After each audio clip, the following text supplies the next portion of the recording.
నమస్తే, welcome to our channel. నేను Priya Kaushik. So Gorantla Madhav case విషయంగా పోక్సో కేసులో బాధితురాలు ఎవరైతే ఉందో ఆ అమ్మాయి పేరు చెప్పడం వల్ల అతన్ని అరెస్ట్ చేయాలి అని చెప్పేసి పోలీసులు వెళ్ళడం జరిగింది. మీడియాతో మాధవ్ ఘర్షణకి దిగారు. సో ఇది చాలా ఇప్పుడు చర్చనీయాంశంగా అయింది. దీని గురించి డిస్కస్ చేద్దాం. ప్రస్తుతం మనతో పాటు హైకోర్టు అడ్వకేట్ నరేష్ సుంకర్ గారు ఉన్నారు. హలో సార్, నమస్తే సార్.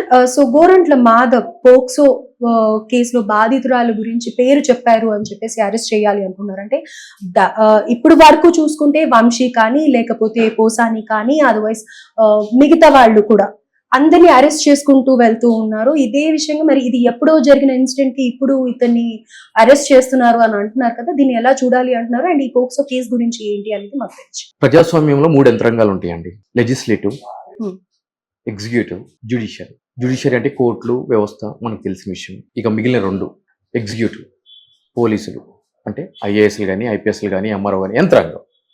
లెజిస్లేషన్ అంటే కనుక ఎమ్మెల్యేలు, ఎంపీలు, అసెంబ్లీ, ఆ తీర్మానాలు, బిల్లులు, చట్టాలు. మీరు అన్నట్టు ఎప్పుడో జరిగిపోయిన దాని గురించి ఇప్పుడు ఏంటి సార్ ఇది ఏం జరుగుతుంది అని చెప్పి మీరు అంటున్నారు. పోలీసులు ఎప్పుడూ కూడా అధికారంలో ఉన్న వ్యక్తులకి తొత్తులుగా వ్యవహరిస్తారు. ఇది అడ్మిటెడ్ ఫ్యాక్ట్. అంటే ఇప్పుడు కూడా అదే జరుగుతుందని అంటారు? ఇప్పుడు కాదు, 100 సంవత్సరాలైనా ఇదే జరుగుతుంది. 100 సంవత్సరాల క్రితం కూడా ఇదే జరిగింది. బ్రిటిషర్స్ మనం రూల్ చేసినప్పుడు బ్రిటిషర్స్ అనుకూలంగా యాక్ట్ చేశారు. దాని తర్వాత ప్రభుత్వాలు, ప్రజాస్వామ్య వ్యవస్థ ఏర్పడిన తర్వాత అధికారంలో ఎవరుంటే కనుక వాళ్ళకి అనుకూలంగా వాళ్ళు ముందుకు వెళ్తూ ఉంటారు. కారణం ఏంటి అని అంటే కనుక వాళ్ళకి ఎదురుకు సమాధానం చెప్తే ట్రాన్స్ఫర్లు వెళ్తారు, లూప్ లైన్స్కి వెళ్తారు, అప్రాధాన్యత స్థానాల్లోకి వాళ్ళని తీసుకొని కూర్చోబెడతారు. సో దాని గురించి ఏం చేస్తారు అని అంటే కనుక ఎవరేం చెప్తే అది చేస్తూ ఉంటారు. సో ఇక్కడ ఇప్పుడున్న ప్రభుత్వం చేపిస్తుంది అని చెప్పి నేను అనట్లేదు. వ్యవస్థ ఏ విధంగా పనిచేస్తుంది అని చెప్పి అప్పుడు నేను ఇక్కడికి వస్తాను. ఇక గోరంట్ల మాధవ్ గారి దగ్గరికి వస్తే కనుక ఆయన ట్విట్టర్ స్టార్, మనందరికి తెలిసిన విషయమే. ఆయనకి ఒక పెద్ద రికార్డు కూడా ఉంది. ఆయన తీసిన వీడియో మొత్తం ట్విట్టర్లో ప్రపంచం మొత్తం కూడా ఒక ఊపింది. సో అటువంటి క్రెడిబిలిటీ ఉన్న వ్యక్తి మన గోరంట్ల మాధవ్ గారు. సో ఆయనకి సంబంధించి నిన్న పోలీసులు అరెస్ట్ చేయడానికి వెళ్ళారు అనేది వార్త సారాంశం. అరెస్ట్ చేయడానికి వెళ్ళలేదండి. ఎందుకు అనంటే కనుక ఆయన మీద పెట్టిన కేసులు బిఎన్ఎస్ ప్రకారం 72. అంటే ఏదైనా సరే ఒక బాధితురాలు అంటే రేప్ కేసుల్లో బాధితురాలుగా ఉన్న వ్యక్తి, అది చిన్నపిల్లలు కావచ్చు, మహిళలు కావచ్చు, వాళ్ళ యొక్క ఐడెంటిటీ డిస్క్లోజ్ చేయకూడదు అని చెప్పి చట్టం చెప్పడం జరిగింది. ఎందుకు అనంటే కనుక అటువంటి ఐడెంటిటీ కనుక డిస్క్లోజ్ చేస్తే వాళ్ళ మీద లైంగిక దాడి జరిగినప్పుడు రేపటి రోజున వాళ్ళు సమాజంలో కొంత మానసిక క్షోభకి గురవడం జరుగుతుంది. అదే విధంగా కొంత వివక్ష కూడా ఎదుర్కోవాల్సిన ఆవశ్యకత కూడా ఏర్పడుతుంది. సో వాటిలన్నిటిని నివారించాలి, ధైర్యంగా ముందుకు వచ్చి ఫిర్యాదు చేయాలనే ఉద్దేశంతో మన పాలకులు ఈ యొక్క సెక్షన్ అనేది పెట్టడం జరిగింది.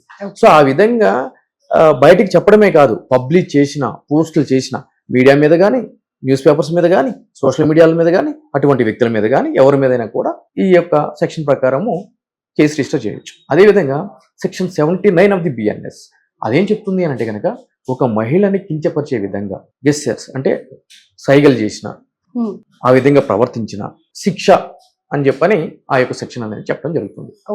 అదేవిధంగా చిన్నపిల్లల విషయం సంబంధించి పోస్కో అని చెప్పి ఒక ప్రత్యేకమైన చట్టం ఉంటుంది. చిన్నపిల్లల మీద జరిగే దాడుల గురించి కానీ, అదేవిధంగా సెక్సువల్ హెరాస్మెంట్ గురించి కానీ, వీటిలన్నిటికి సంబంధించి పోస్కో అని ఉంటుంది. ఆ యొక్క చట్టంలో కూడా ప్రత్యేకించి సెక్షన్ 23లో క్లియర్గా పొందుపరిచిన అంశం ఏంటి అని అంటే కనుక ఈ విధంగా చిన్నపిల్లలకు సంబంధించి ఏదైతే ఫిర్యాదుదారుగా ఉన్న పిల్లలు ఉంటారో విక్టిమ్స్, వాళ్ళకి సంబంధించిన ఐడెంటిటీ డిస్క్లోజ్ చేస్తే ఈ యొక్క సెక్షన్ ప్రకారం శిక్షకి అర్హులు అని చెప్పి ఆ యొక్క సెక్షన్ చెప్పడం జరుగుతుంది. సో గోరంట్ల మాధవ్ గారి మీద, అదేవిధంగా సాక్షి టీవీ మీద కూడా ఈ విధంగా వీళ్ళు ఐడెంటిటీ డిస్క్లోజ్ చేశారు అని చెప్పని కేసు, ఎవరు వాసిడి పద్మ గారు, అదే వైఎస్ఆర్సీపీ మాజీ సభ్యురాలు. సో ఆవిడ కంప్లైంట్ బేస్ చేసుకుని ఇప్పుడు నోటీసులు అనేది ఇవ్వడం జరిగింది. మార్చి 5వ తారీఖున దీని మీద మీ వివరణ ఇవ్వండి అని చెప్పాను.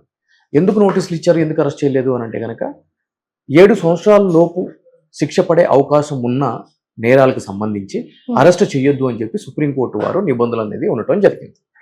సో దానికి సంబంధించి ఏం చేయాలి, అరెస్ట్ చేయకోకుండా ఈ యొక్క విచారణ ముందుకు వెళ్లే క్రమంలో వాళ్ళకి నోటీసులు ఇచ్చి పిలిపించుకుని అసలు ఎందుకు మాట్లాడాల్సి వచ్చింది, మీ దగ్గర ఎటువంటి ఆధారాలు ఉన్నాయి ఏంటి అని చెప్పి విచారించిన తర్వాత కోర్టులో సబ్మిట్ చేయాలి అనేది ఒక ప్రాథమికమైన అంశం కాబట్టి, అది ప్రతి ఒక్కరు ఫాలో అవ్వాల్సిన అంశం కాబట్టి నోటీసులు ఇవ్వడానికి వెళ్ళడం జరిగింది.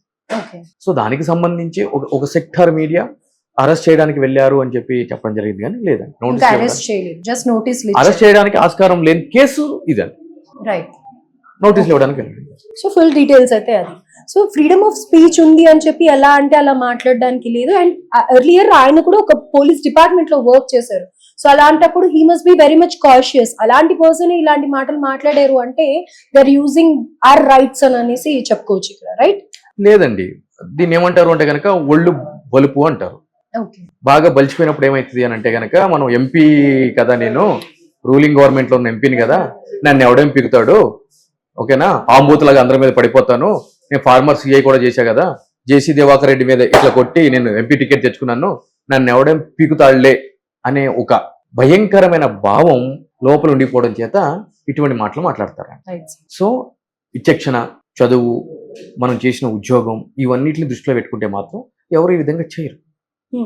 ఎప్పుడైతే అధికారం వస్తుందో ఇటువంటి బలుపులన్నీ కూడా బయటకు వస్తూ ఉంటాయి. అధికారం పోగానే వీటిలో అన్నింటికి కూడా విత్ ఇంట్రెస్ట్ పే చేసుకోవాల్సిన అవసరం ఉంటుంది. Right. Thank you sir, thank you Thank so you. Much.